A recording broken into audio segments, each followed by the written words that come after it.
Hoy quiero hablarte de una teoría que he inventado yo, que se llama teoría de la intensidad de la especie. Es de cosecha propia y la he evolucionado pues, a partir de tratamientos de muchos pacientes, lecturas que he ido realizando.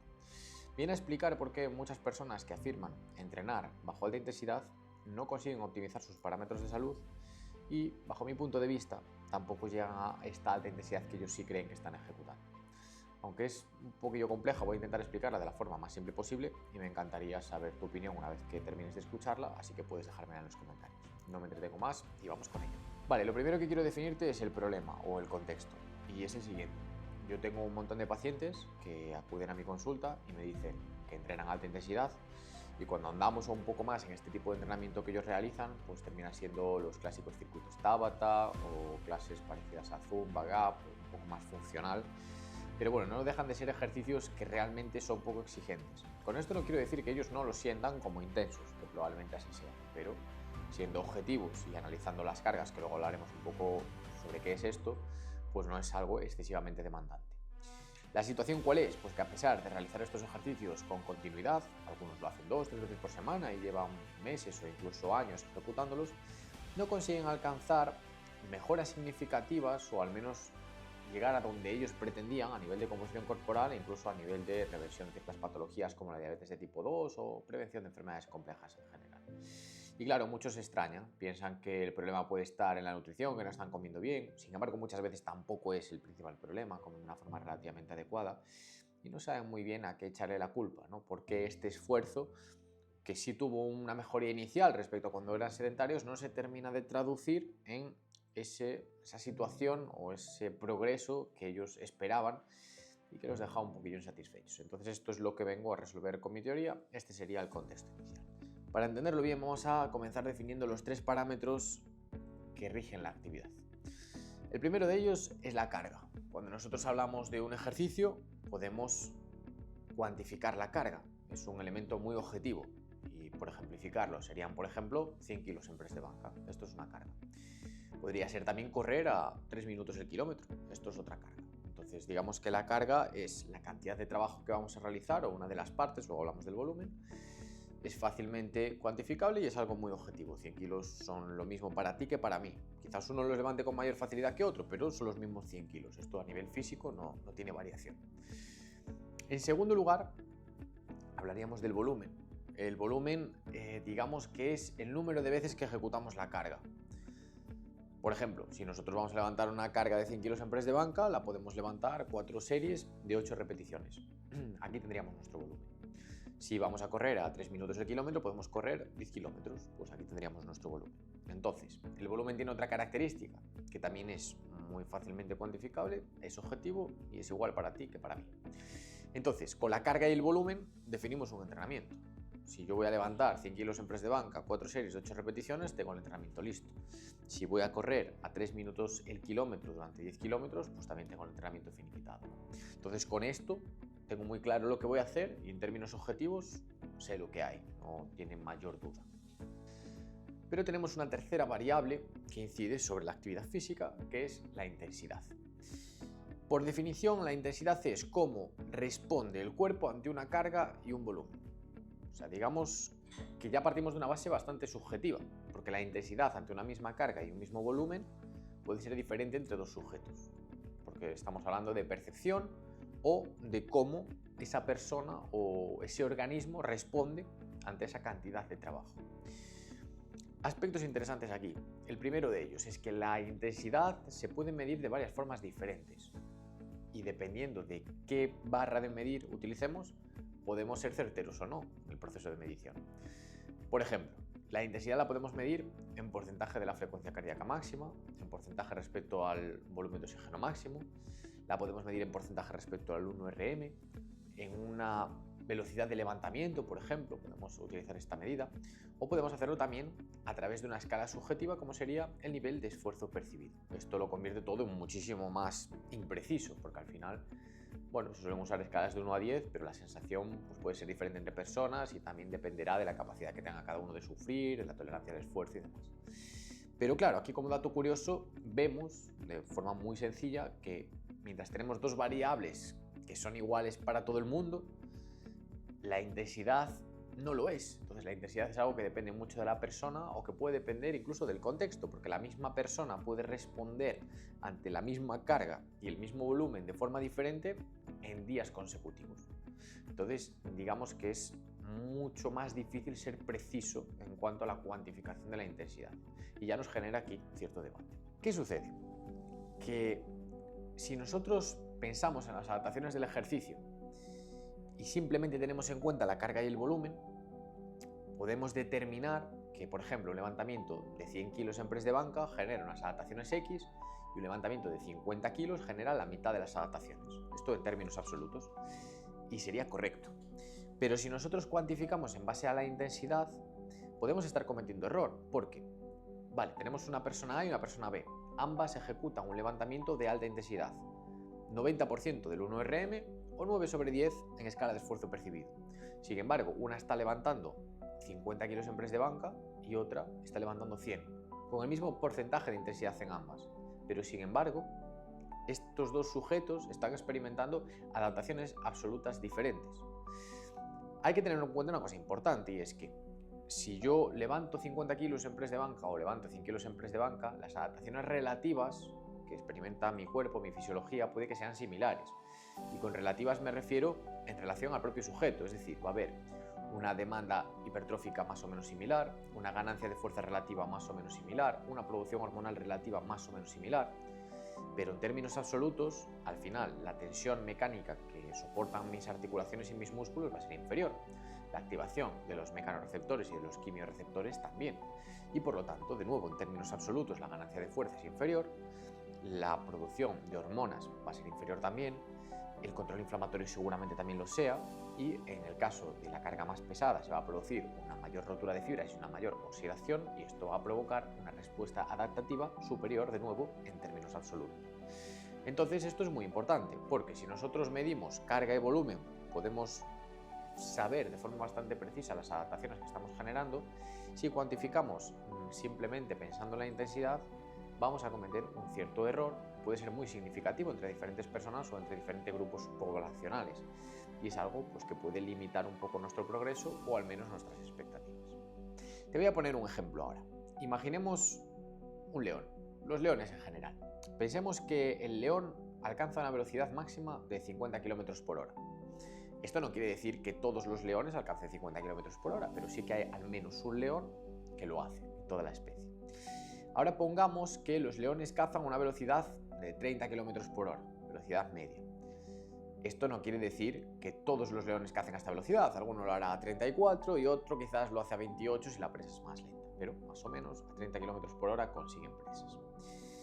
Si esto sucede, y probablemente haya una velocidad máxima de los leones y haya una velocidad de caza media, estos son dos parámetros que no sé si están calculados, pero seguro que sí existen, podemos sacar una serie de conclusiones. La primera es: todo león que no alcance la velocidad media de caza, o la velocidad mínima, si queremos ser un poquito más precisos, va a tener un problema de salud grande. ¿Por qué? Porque no va a poder conseguir presas, por lo tanto no tiene comida, por lo tanto va a durar poco. Sin embargo, aquellos leones que alcanzan velocidades muy altas, muy superiores a la velocidad mínima o media de caza, van a cazar de forma muy holgada y van a tener un estado de salud estupendo. Entonces aquí hay algo interesante, y es que probablemente exista una velocidad crítica a partir de la cual la salud no mejora en exceso, es decir, correr más no te implica estar mucho más saludable o las ganancias serán residuales, pero de correr cero a llegar a esa velocidad crítica, la ganancia puede ser totalmente diferencial, porque pues, implica comer o no comer. ¿Qué sucede? Puede ser que en los seres humanos haya algo similar. Claro, nosotros no cazamos, la tecnología y la medicina y los avances han permitido ocultar mucho estas carencias, pero puede que a nivel fisiológico exista una carga o un volumen que sean críticos, a partir del cual se optimiza mucho la salud del ser humano, siendo residual las ganancias a medida que vamos avanzando una vez que ya hemos superado este umbral, pero el hecho de situarse por debajo de este umbral es realmente peligroso porque la incidencia de enfermedades estaría aumentada o sería muchísimo mayor. Entonces, toda la ganancia de características físicas que consigamos ejecutar hasta llegar a este momento umbral van a generar avances de salud muy grandes. Este punto umbral las optimiza, o este punto crítico, y a partir de ahí pues las ganancias son más residuales. Y fíjate que estoy hablando de cargas y volúmenes, no estoy hablando de intensidad, porque de nuevo, volviendo a los leones, un león que consiga correr a 50 kilómetros, es decir, que alcance la velocidad máxima de la especie, va a cazar a 30 muy holgado, quizás a un nivel de intensidad de 5/10, pero va a cazar. Sin embargo, un león que solamente llegue a 30 km por hora también va a poder conseguir cazar, pero lo va a hacer 10/10 a nivel de esfuerzo percibido. Entonces ambos leones cazan, pero va a haber uno que vaya mucho más exigido que el otro, si yo simplemente cuantifico la intensidad. En este caso no me interesa tanto la intensidad, lo que me interesa son los términos absolutos y objetivos, es decir, que se consiga alcanzar la carga y el volumen necesario, en el caso del león para sobrevivir, en el caso del ser humano para optimizar la salud. ¿Qué te quiero decir con todo esto? Bien, pues que básicamente la mayor parte de los ensayos que tenemos en la literatura lo que miden cuando hablamos de ejercicio físico son los niveles de intensidad, no se centran tanto en las cargas y los volúmenes, solo cuando hablamos de hipertrofia o términos ya un poco más concretos. Pero cuando nos referimos a salud, prevención de enfermedades, se están centrando en esa intensidad que se puede medir pues, de las formas que comentamos anteriormente, pero pensemos en la escala de esfuerzo percibido. Y lo que se encuentra es que cuanto mayor es la intensidad a la que las personas entrenan, más son los beneficios, y cuantas más sesiones se acumulan, pues la salud mejora mucho más, esto es impepinable, pero nunca se llegan a analizar realmente las cargas y los volúmenes. ¿Y esto qué provoca? Pues que muchas personas crean que están entrenando a alta intensidad, pero realmente no consigan alcanzar esos volúmenes y cargas críticos para la especie que optimizarían el estado de salud.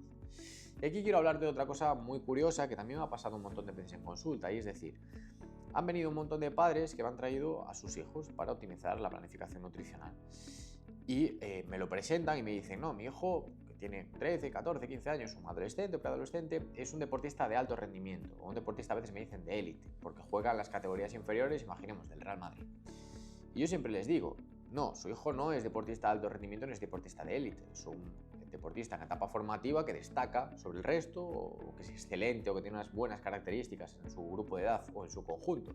Pero si lo metemos en un contexto de élite, un partido de primera división, por ejemplo, no va a tocar un balón, o sea, no va a poder competir. ¿Por qué? Pues porque todavía no ha llegado a manejar esos niveles de carga y de volumen que serían mínimos para jugar en ese contexto, en la alta intensidad de verdad, ¿no?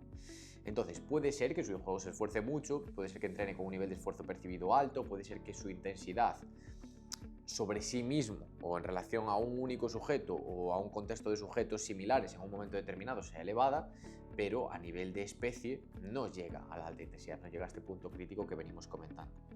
Y esto es algo interesante, ¿por qué? Pues porque básicamente cuando nosotros analizamos a los deportistas o a los atletas de élite, lo primero que nos damos cuenta es que antes de llegar a la élite han realizado durante muchos años la misma actividad con un nivel de esfuerzo percibido muy alto, es decir, alcanzar la alta intensidad o alcanzar un percentil 75 para el desarrollo de un determinado ejercicio no es cuestión de un día, es cuestión de muchos años esforzándose mucho, pero es posible llegar.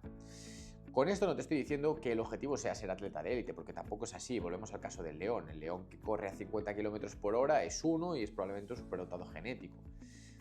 Probablemente no esté más saludable que el que corre a 38 km por hora. Ambos cazan y, como comentamos, las mejoras a nivel de salud son residuales a medida que nos alejamos por encima de este punto crítico, ¿no?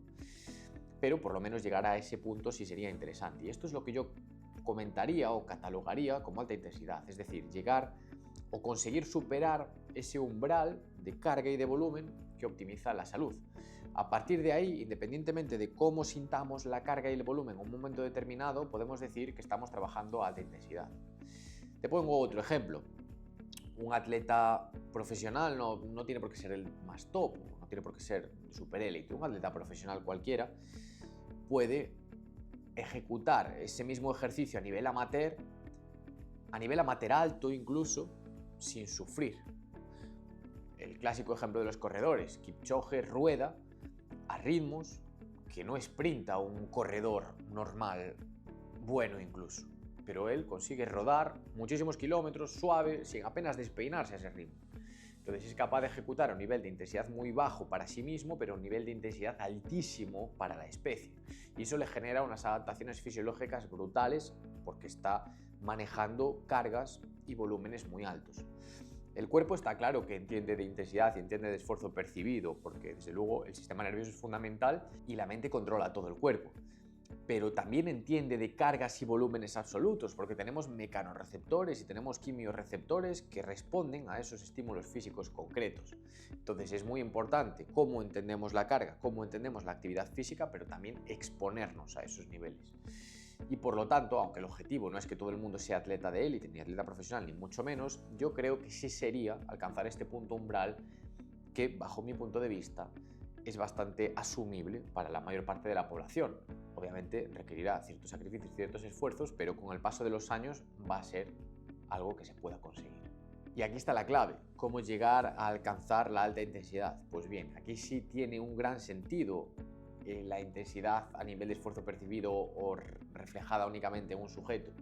Y es que para lograr manejar cargas y volúmenes altos en un futuro, lo que tengo que hacer es encadenar muchas sesiones exigentes a nivel de cómo las estoy sintiendo. Voy a tener que optimizar los descansos, los métodos de progresión, sin duda. Hay formas de hacer todo esto mucho más perfecto o mucho más eficiente. Pero sin buscar la excelencia, la clave es que yo sea muy constante entrenando con un nivel de esfuerzo percibido muy alto. Esto primero me enseña a sufrir, por lo tanto, educa mi sistema nervioso central, que sin duda tiene connotaciones muy positivas, pero también me acerca, gracias a las adaptaciones, a poder manejar esos estímulos que en un futuro van a optimizar todos los procesos fisiológicos que hay a cabo en mi interior. Entonces yo creo que este es uno de los puntos críticos y determinantes, el hecho de ser muy constante y siempre mantenerse a un nivel de esfuerzo percibido alto. Y esto es algo en lo que concuerda la literatura científica, que no estamos descubriendo la rueda.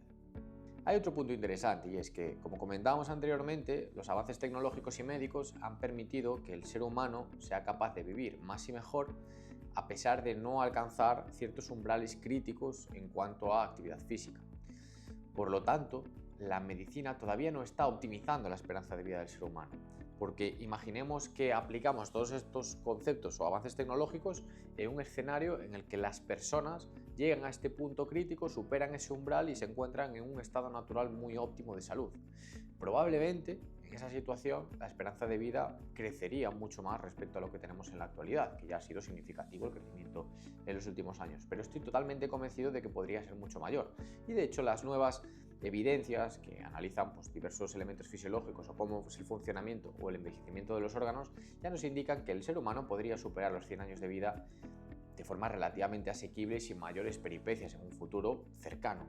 Pero todo ello no solo pasa porque la medicina siga evolucionando, que lo hará, sino también por optimizar los hábitos de vida y sobre todo generar buenas adaptaciones. Y bajo mi punto de vista, estas adaptaciones se generan cuando alcanzamos este punto crítico y por lo tanto sí entramos en ese terreno de la alta intensidad.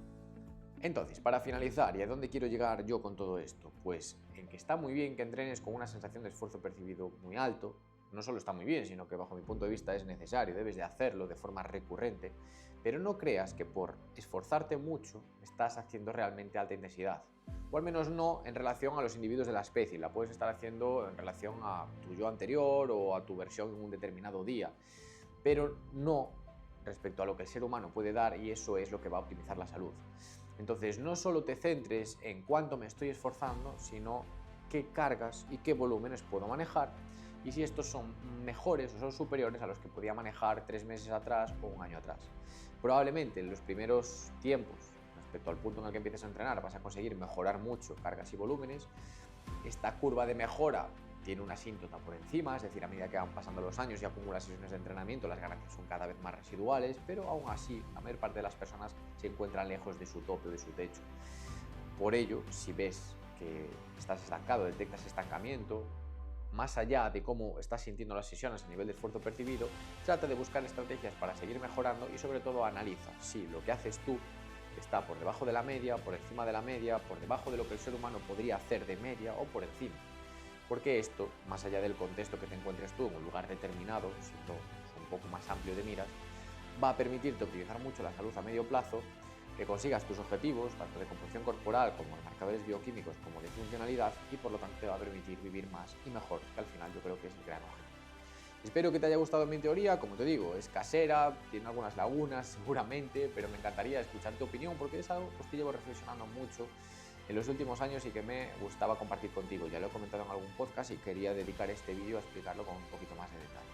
Así que te leeré encantado, espero que te haya gustado. Si es así, dale like a este vídeo porque me ayudas mucho a seguir creando este tipo de contenido y no te olvides de suscribirte a mi canal. Nos vemos pronto.